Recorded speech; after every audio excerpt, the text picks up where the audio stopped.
Bristol Myers, makers of Ipana toothpaste for the smile of beauty, and Minute Rub, the modern chest rub, bring you the Alan Young Show. Well,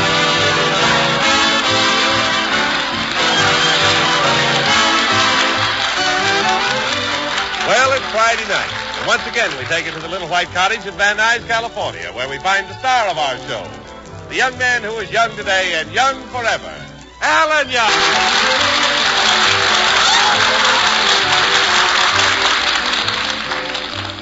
Well, Alan and Jonathan Mildew, the ham actor who has rented Alan's spare room, have just finished breakfast. And Alan is looking at the morning paper. The stuff you find in the papers these days, Jonathan. Well, I never read the papers, me lad. The help wanted section makes Jonathan Mildew nervous. Oh, I was looking in the personal columns, Jonathan. You find the strangest things in the personal column. Just listen to this item. Pepsi-Cola Skyrider would like to meet somebody with 50 gallons of cream. Object, old buttermilk skies.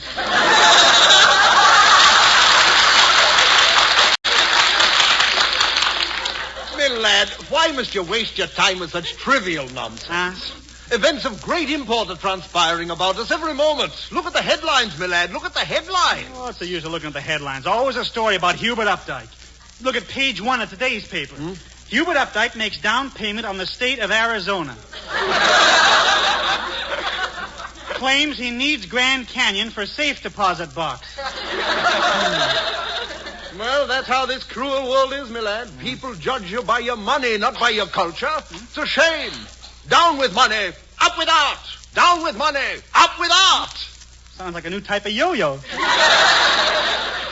Nothing in this paper but Hubert Updike. Look at this story. Hubert Updike elected president of the Adventurers Club. That Hubert ought to... Oh, me lad, only the bravest men are elected into the Adventurers Club.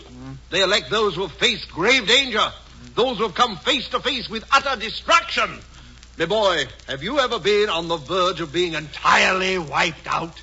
Never even been to Santa Anita. That Hubert. He's always president of everything. Excuse me, John. Hello. Oh, hello, Alan. Put your ear close to the receiver, and I will caress it with my golden tones.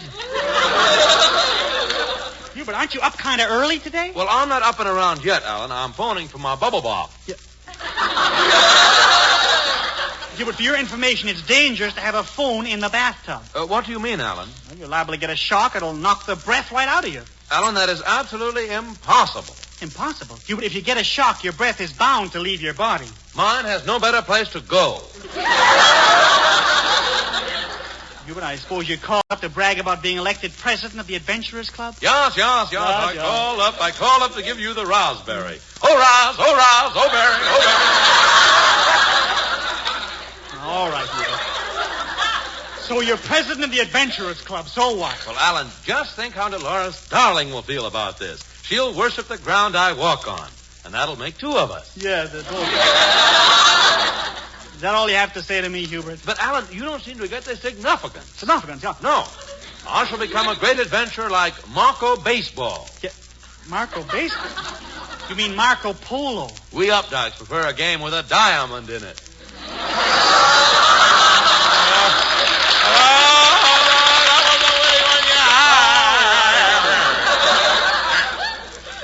I don't understand how you became president of the Adventurers Club. You're no braver than I am. Ooh, what you said. Why, all we Updikes were great adventurers. I once had a very close shave when I was captured by some cannibals. Well, I had a close shave, too. What did you do? Saw the razor's edge twice. You're going to tell me you were captured by cannibals. But I was, Alan. They put me in a great big pot and stuffed parsley in my ears and twined celery in my hair. Hubert, how come you got away? I looked so pretty they couldn't eat me. Stop making up those stories. If you're president of the club, I know you bought your way in. Well, I haven't got time to argue with anyone as insignificant as you. Uh-huh. Well, I have an important conference with my attorneys. A conference with your attorneys? Yes. I hate to see any dissension in this country, so I'm foreclosing my mortgage on the state of Georgia. Aurawawa. Glad he hung up. I guess Hubert's right, Jonathan. I'll never amount to anything. Oh, stiff upper lip, me lad. Remember what the poet said. Into each life a little rain must fall. What did you say? Into each life a little rain must fall. May the Chamber of Commerce have mercy on your soul. Now, my lad, things are always darkest before the dawn. Well, I could do something like getting into the Adventurers Club. Then maybe Dolores would realize I'm somebody, too. Well, it's the government courier with the Daily Post. Yeah, the mailman, yeah. He slipped a couple of letters under the door. I'll get them. Bills. Nothing but... Oh, look, a letter from my Aunt Martha. I haven't heard from her in a long time. Let's see what she has to say. Dear Alan, I know you'll be surprised to hear from your old auntie. I hate relatives. Yeah.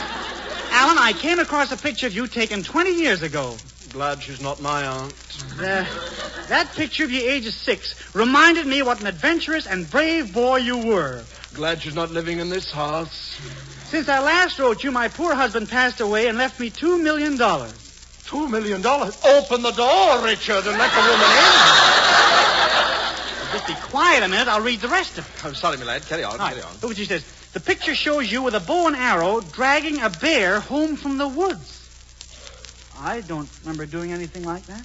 You killed a bear with a bow and arrow at the age of 6? If Aunt Martha has the picture, I guess I did. She says she's forwarding the picture under separate cover. Well, it's incredible, my lad. I've never heard of such a thing. You can't understand it. I was such a puny little kid. I was the weakest kid on the block. Come now, let's not be modest. Really, I was a weakling, really. All the other kids used to milk a cow with their fingers. I had to use a nutcracker. Can't get over it. As for me killing a bear at the age of 6. My lad, this is your opportunity. Seize it. What do you mean? With this brave deed, you could get as much publicity as Hubert Updike. You think so, Jonathan? My lad, the newspapers are hungering for stories just such as these. You're right, Jonathan. I'll go down and see the editor of the Van Nuys Gazette.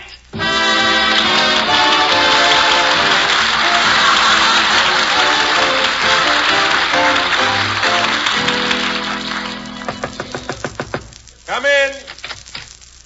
Well, hello, Alan. Come on in. Thanks, Jimmy. I came over to tell you I'm expecting a big story in the Van Nuys Gazette. Well, that's swell, Alan. Calls for a celebration. Good. How about a drink? Yeah, okay. I'll have milk.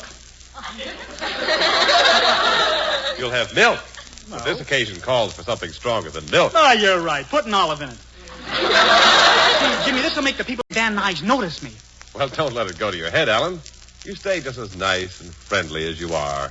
Above all, be sure you have a big, bright smile for everyone. Oh, I will, Jimmy, I will. I'll keep my teeth as bright and sparkling as ever with iPana toothpaste. Alan, I'm glad you said that.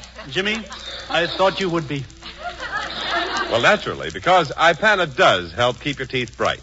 And friends, you too should discover just what makes iPana toothpaste so good for your teeth. See how iPana can help your teeth. Help your smile to a brightness and loveliness you never thought possible. You see, iPana is designed not only to clean your teeth, but with gentle massage to aid in the health of your gums. And firm, healthy gums are so important to sounder, brighter teeth, to that more sparkling smile. Ask your dentist. A recent national survey showed that 7 out of 10 dentists recommend gum massage. Not only that, but dentists themselves prefer iPana 2-to-1 over any other dentifrice for their own personal use. So why don't you, too, try iPana toothpaste and see how iPana can help you? Remember, iPana, for your smile of beauty.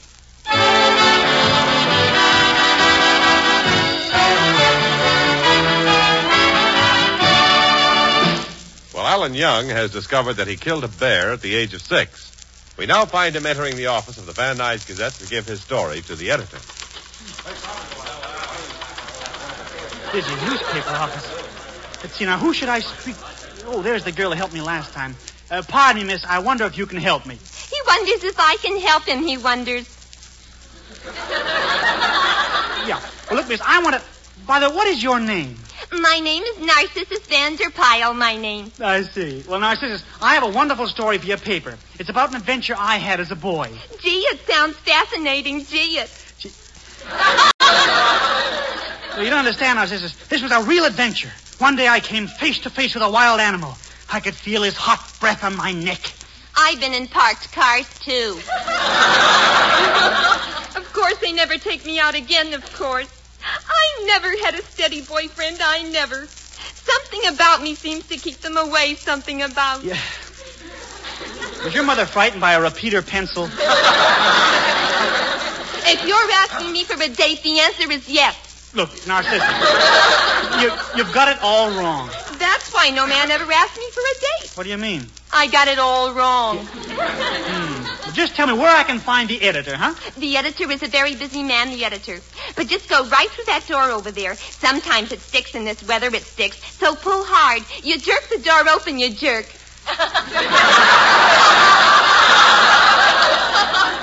Thanks, Narcissus. I'll find the place, I'll find.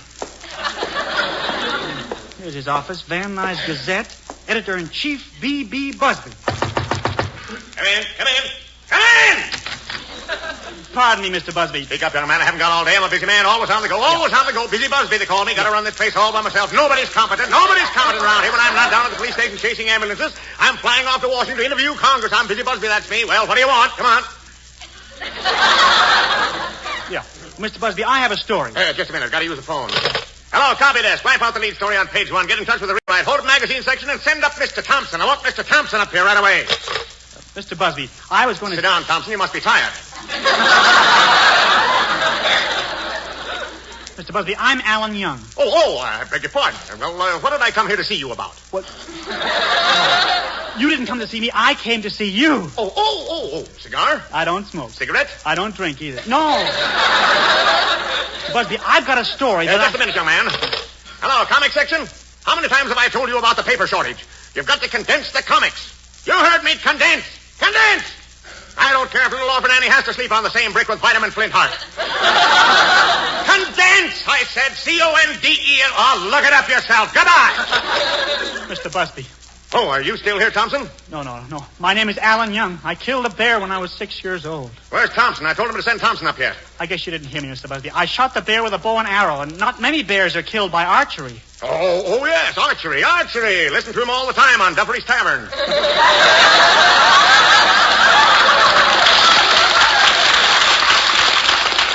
Mr. Busby, I thought that would make a great story. Story? What story? Always interested in a story. I killed a bow and arrow named Thompson with a 6-year-old bear. No. I killed a bear at the age of 6. Sit down, Thompson. You must be tired. I know this sounds astonishing. A-S-T. Look it up yourself. But I can give proof of the whole incident. Amazing story, amazing, my boy. Have you got the picture? No, but I'm getting one, Mr. Busby. Wonderful now. I came exactly at the right moment. The Adventurers Club is holding a convention right here in town. I know. Hubert Updike is the president. Anybody who killed a bear at the age of 6 belongs in the Adventurers Club. Why, the Van Nuys Gazette will be proud to sponsor your admittance. Gee, me, a member of the Adventurers Club. I'll be as good as Hubert Updike. Get hold of that picture at once. I want to print it in the Van Nuys Gazette. Sure, it's going to be in the next mail. Remember now, you will be upholding the honor of Van Nuys in the Adventurers Club. I've got work to do now. Now, nice to have met you, Mr. Busby. Oh, yeah, Mr. Busby. Well, goodbye.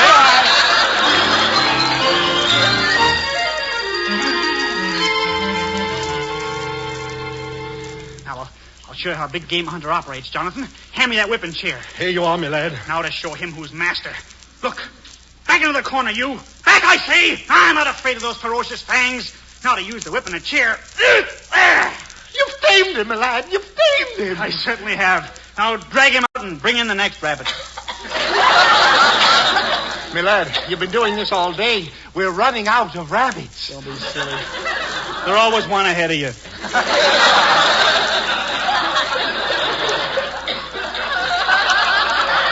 Jonathan, joining the Adventurers Club has given me a new spirit.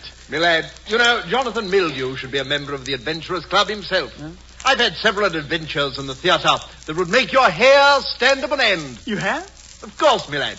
Never will I forget the time I played Boiled Potato, Idaho. Uh-huh. My audience consisted entirely of cowboys. Now, in the middle of my magnificent portrayal of Hamlet, one of these uncouth creatures threatened to shoot me suspenders in half. Gee, what happened, Jonathan? The curtain and my pants came down together. Gee, sort of Hamlet at half-mast. I'll get the door, Jonathan. Well, then I, my lad, shall return to me rehearsing. Oh, hello, Dolores. Hello, honey. Can I come in? Uh-huh. Oh, Alan, the afternoon paper just came out, and that story about you is wonderful. About me and the bear, you mean? Oh, yes. Oh, honey, I didn't know you liked to hunt dangerous game. Sure, sit down. Sit down and I'll tell you all about it. Oh, imagine a little boy of 6 killing a bear. Oh, You know, you've always acted pretty shy with me. But now I know the real you. You do? Yes. Oh, I might have known that you were different below the surface. You're just like still water. Still water? Yes, and you know what they say about still water. Breeds mosquitoes? Just imagine you killing a bear, Alan. Why, only someone very brave and clever could do a thing like that. I guess you're right at that, Dolores. Uh-huh. Daniel Boone sometimes spent months tracking down bears. He used to sneak up on them very quietly. I guess he did, Alan. Strange family, those Boones. What do you mean? Daniel Boone was so quiet, and F.E. Boone is so noisy. I thought you'd like me becoming an adventurous man. Uh-huh. That's why I dropped over. I thought you might be in the mood for some adventure.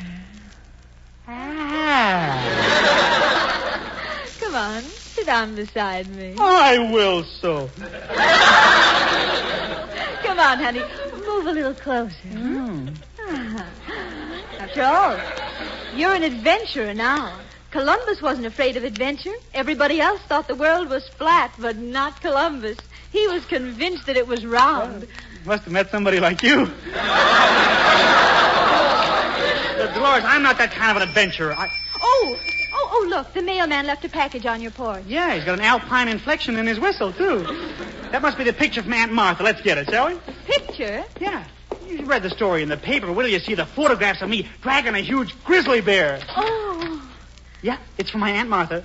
Dolores, I'll give you the honor of opening this and seeing a real hunter. Gosh. Oh, this is so exciting, Alan. Ah, look at the picture. Ah, gee, you were a cute little boy. And you're carrying a bow and arrow. And you're dragging a little toy teddy bear. So it was just a toy teddy bear. Oh, Alan, what's going to happen when they find out at the initiation tonight?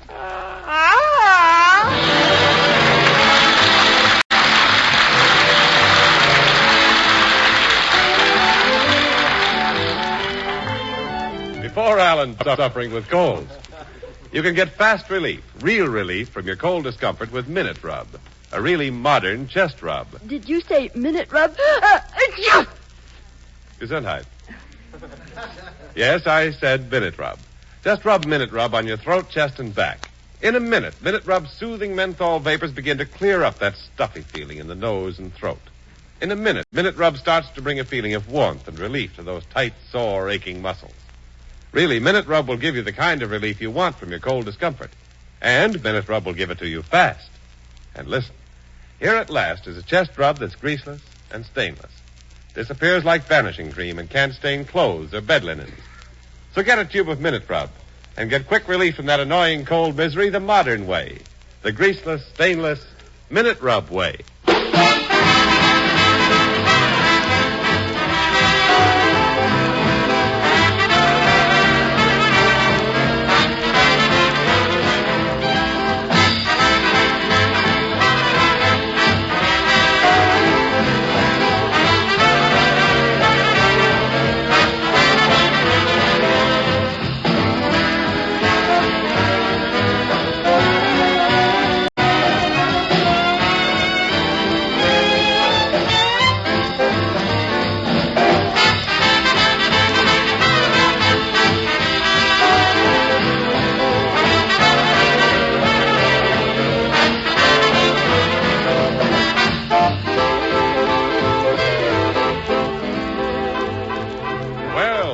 Alan thought he killed turned out to be a toy teddy bear.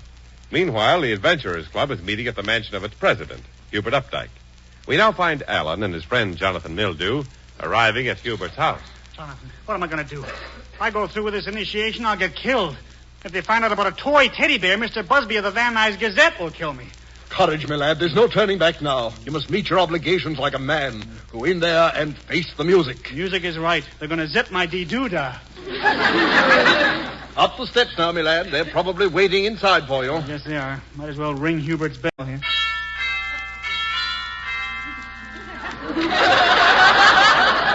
Oh, Alan, come in. Oh, thanks, Hubert. Hubert, this is my friend, Jonathan Mildew. Greetings and salutations. In the words of the ancient poet, Ave imperator morituri te salutant. Oh, how vulgar.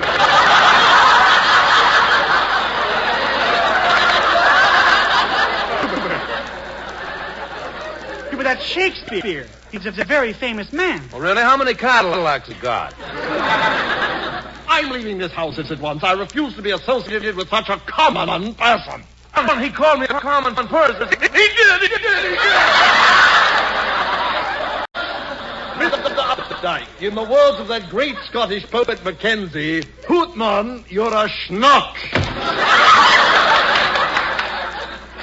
Gee, Jonathan was really upset. Why, if Mother heard that, she'd have a fit. Well, Scaparelli, of course. The best. Yeah, but I guess the Adventurers Club has my initiation all planned. Oh, yes, Alan. But first, I want you to meet the man in charge of your initiation. Man in charge of my initiation? Yes, he handles the initiations for our club all over the world. And, Alan, this is Mr. Gould. Oh, how do you do? Good evening. You are the subject for tonight?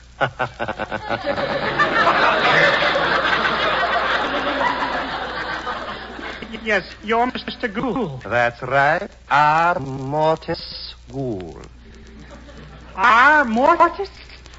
The R couldn't possibly stand for... Could it? Are you prepared, young man? We have some very deadly initiations. Deadly? Last year, I made a man put his head in a lion's mouth. Did anything happen to him? Nothing much, except now he never says yes or no. He just shrugs his shoulders. Oh.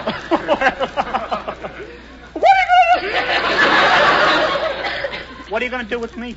Come with me, young man. Come with me. But where are you taking me? Into the next room. It is very dark in there. Very dark in there. Come. Oh, you don't want me. You want the old lamplighter. I must ask you questions before the initiation. Yeah. Sit down in this chair. Thanks. Tell me, how old are you? Well, what difference does my age make? We don't want to hurt anybody. The older you are, the easier the initiation. Oh, How old are you? 112. 112? You are 112? Sure. Well, I got 3 orchids from Tom Brenneman.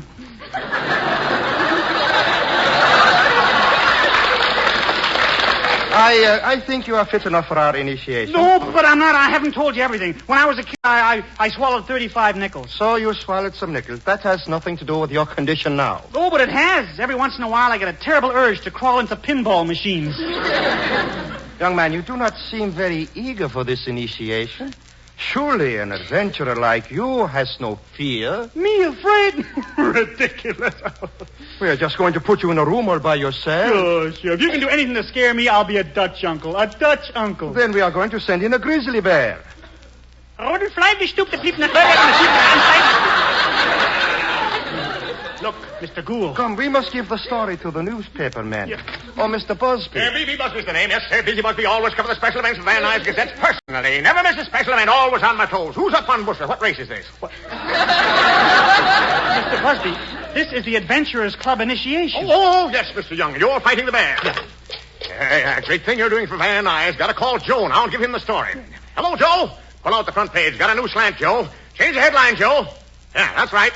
So long, Sam. Sam, yeah. Well, I guess I'll have to fight the bear now. There's nothing else I can do. That's right, Young. Remember, Van Nuys is depending on you. Yes, Mr. Busby. Maybe Hubert will help me out. Oh, Hubert. Yeah? Yeah. Hubert. Can I see you in the next room for a minute? Why, yes, Alan. Yeah. Look, Hubert, I have to fight a real bear. A real bear? Oh, Mother, turn on the faucet. We're getting rid of a drip tonight. Hubert, you gotta help me. If you can slip into one of those bearskin rugs of yours, they'd never know the difference out there. Alan, you want me to pretend that I'm a bear? That's right, Hubert. Well, I'd like to, Alan, but I just can't do it. If I have to play an animal, it's got to be a silver fox or nothing. Hubert, you gotta help me. Look, I'll slip into this bearskin rug and put it right over you. There. Now, look at yourself in the mirror, Hubert. Oh, heavens, how awful. I've got 5 o'clock shadow all over. Look. Let's rehearse a little. Make it look realistic. They gotta believe I'm fighting a real bear. You've gotta be ferocious. All right, I'll be ferocious. Yes. Now scratch with your claws. All right, Alan, I'll scratch. Hubert, you're supposed to scratch me, not yourself. Oh, but it feels so good. I know. right, now, wave your claws around. Growl at me. Come on, Hubert. Twist my arm. All right, Hubert. Now, let me twist your arm. But, Alan, I bruise so easily. Well, I guess it looks realistic enough. Now, I'll go back in there and tell him I'm ready to fight the bear. Well, now, don't worry, Alan. It won't be the real bear. It'll be me. Good. And now to louse up Alan and send in a real bear. Oh, here's the bear behind the screen. Hello, bear. Heavens, a Yale man. Now I'll just wheel him up to the door. Now to open the door and let the bear out. All right. Don't be alarmed, man. The bear is coming out of the cage. I'll handle it. That's great, Hubert. You look like a real bear. No kidding. Now, let's just spar around for a while. Make it look tough, okay? Okay.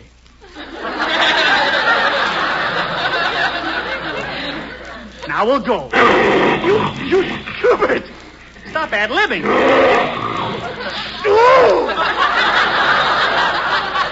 Hubert, you tore my shirt in half. Stop being so rough. Let go of my leg. Hubert, give me back my shoe. Gee, he ate it.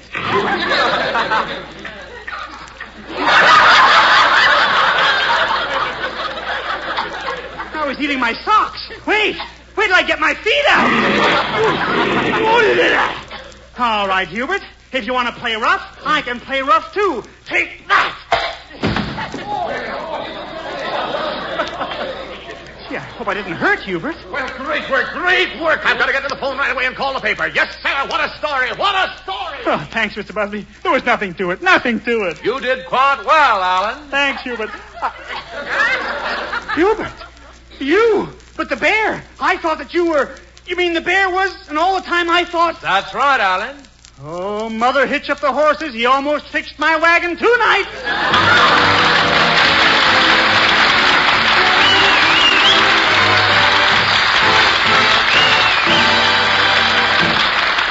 Alan Young will be back in just a moment. You know, men, it's a fact. When you look successful, it's easier to be successful. So watch your appearance, especially your hair. Rely on Vitalis and the 60-second workout, famous for these 3 big advantages. 1, Vitalis keeps even the driest, most unruly hair under control in a natural, masculine way. 2, the Vitalis workout loosens your tight scalp, prevents dryness. 3, the Vitalis workout routs embarrassing loose dandruff, helps retard excessive falling hair. Yes, better remember Vitalis. To look your best tomorrow, get a bottle of Vitalis tonight.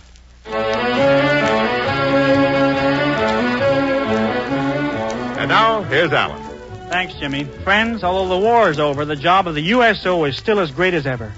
There'll be 1.5 million men in the armed forces in 1947 still needing the USO. To the man overseas waiting for his discharge and the teenage soldier away from home for the first time, the USO is a symbol of home and relaxation. So give, and give generously, to the USO. Thanks a lot. And during the week, please remember the 2 fine products that bring you this show, Ipana for the smile of beauty, and Minute Rub, the modern chest rub. Ipana, Minute Rub. Until next week, then, this is Alan Young saying good night. Thank you.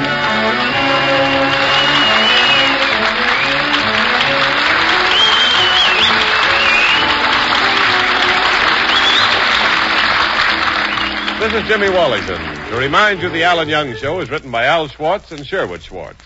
The part of Hubert Updike is played by Jim Backus. And if you have a half hour next Wednesday, listen to Duffy's Tavern over most of these stations.